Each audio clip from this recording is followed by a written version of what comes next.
not going to believe this. I've got a cluster of GATAC ships sitting in the basin below me. No traffic, no escorts either. Feels like I'm watching a meeting I wasn't supposed to find. Over.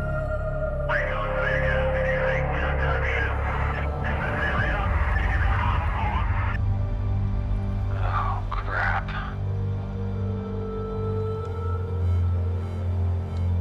Command, I got a lot of movement over here now. They're running back to their ships and I might have been compromised. I'm gonna probably exfil here soon. Over.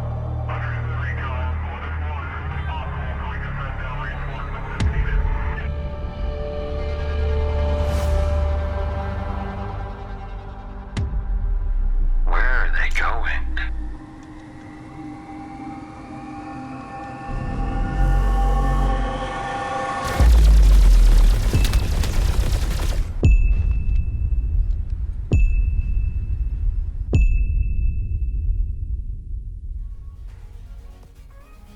Hello and welcome back to Star Citizen. My name is Evenlease, and today on 10 Minutes More or Less Ship Review, right behind me, the GATAC SYULEN. Let's go ahead and take a look.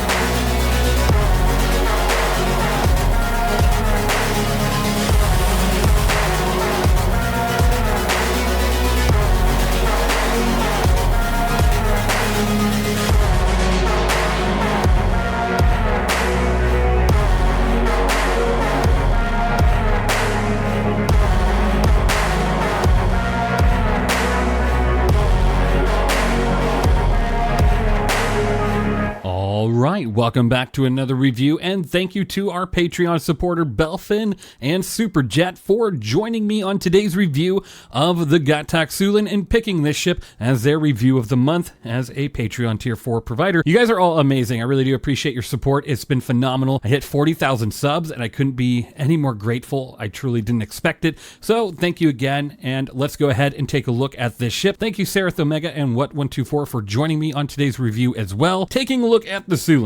It is $70 if you're to buy it on the Pledge Store, or if you buy it in game, it's $2,778,300 UEC. Definitely not a terrible price.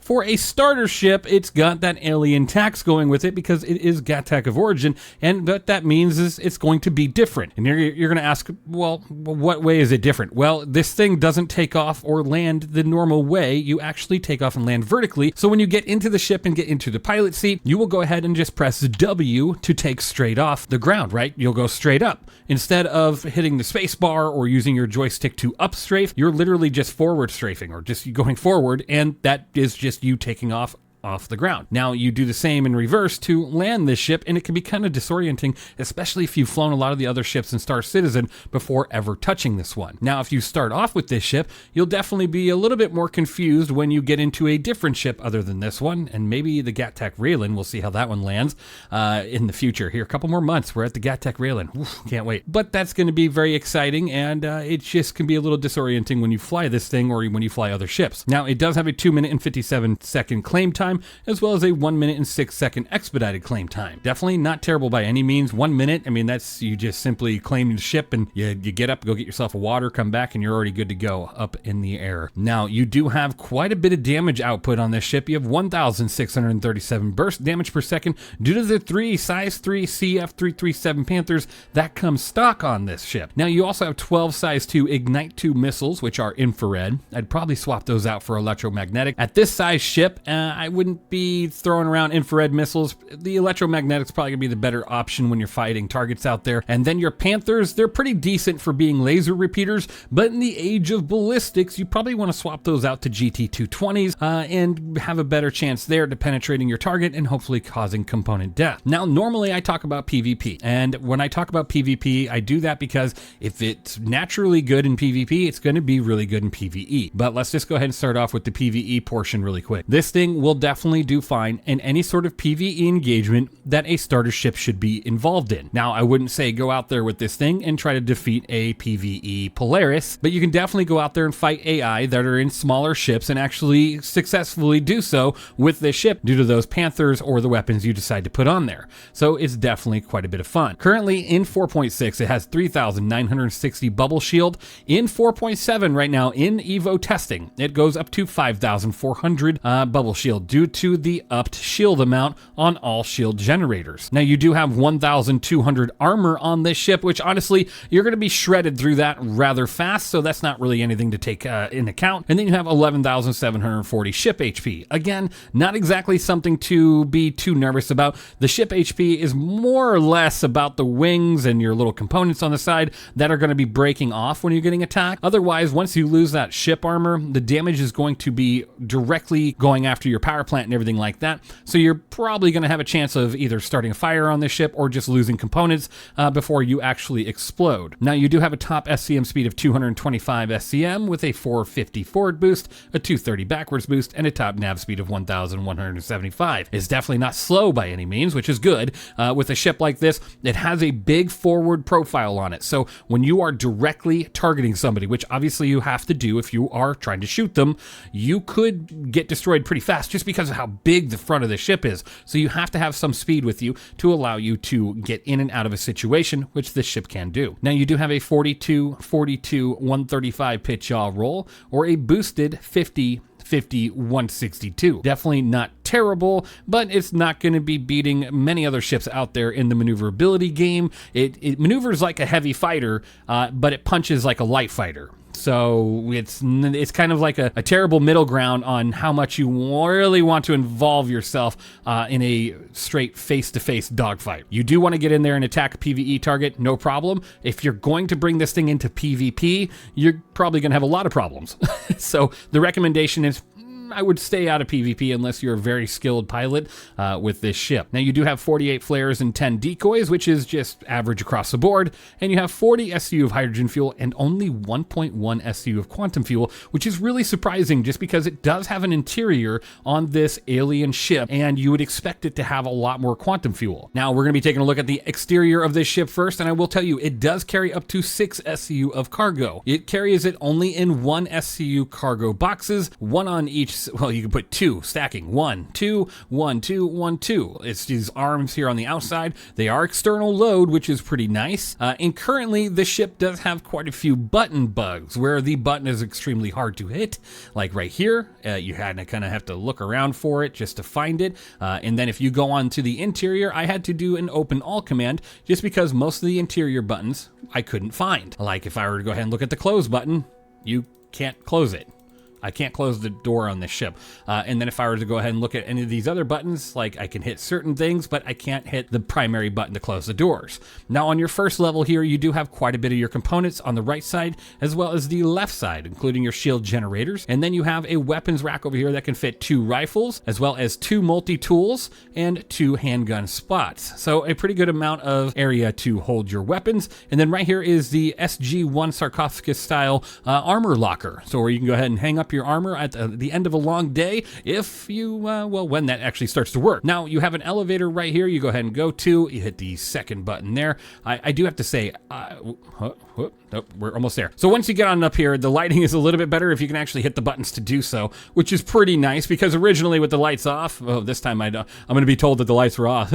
My bad. But you do have a nice little seating area over here, which normally has a nice little bench. I'll click open and nothing happens, so nothing comes out of the ground. And then right over here, you do have a bed that Superjet is currently sitting on. It's a pretty nice bed. Don't forget, right by the bed, you also have a nice little storage area. You press F there, and you have 650,000 micro SCU, allowing you to carry a little bit on board as well. But not much area for you to lay, honestly. It is quite uncomfortable. Now, when you walk into this bathroom here, it does look pretty nice. Let's see, what can we do here? Oh, that's your emergency lighting. I didn't want that. I didn't want that at all. So,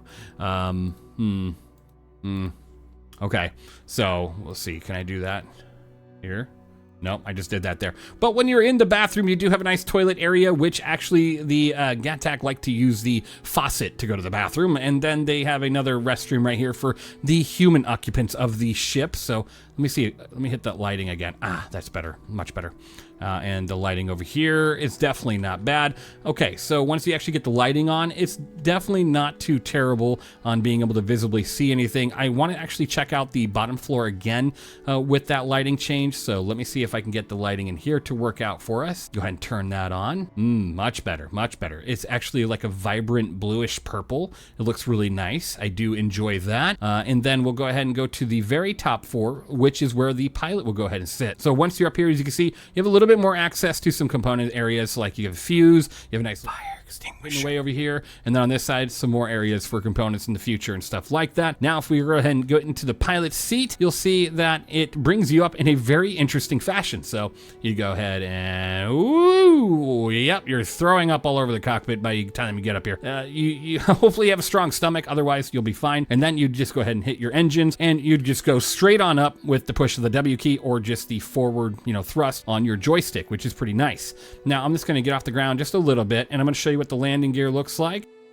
So if we do that, it brings it out like that, which is pretty nice, but it opens up the front face. Now, if I press K on the keyboard or anything, I can't close up these wings at all. So that is just what it looks like when you are in combat. Now, you do have a total of 2 MFDs, one to the left, one to the right, as well as a radar up center, which you can go ahead and scroll wheel and change the distance on. Really nice. Gotta like that. So I'll go ahead and put the landing gear back down. Power output on this ship is quite okay.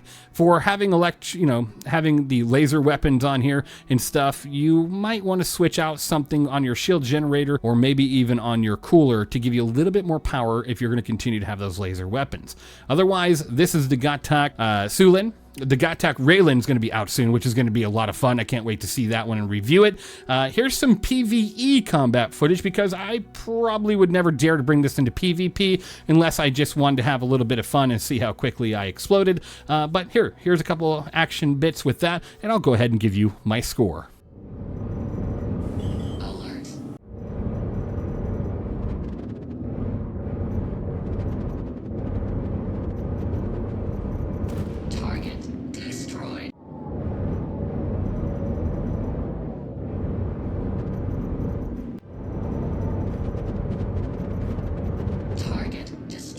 Okay, so for a starter ship, this is definitely not terrible. You do have a little bit of a higher price tag due to it being alien.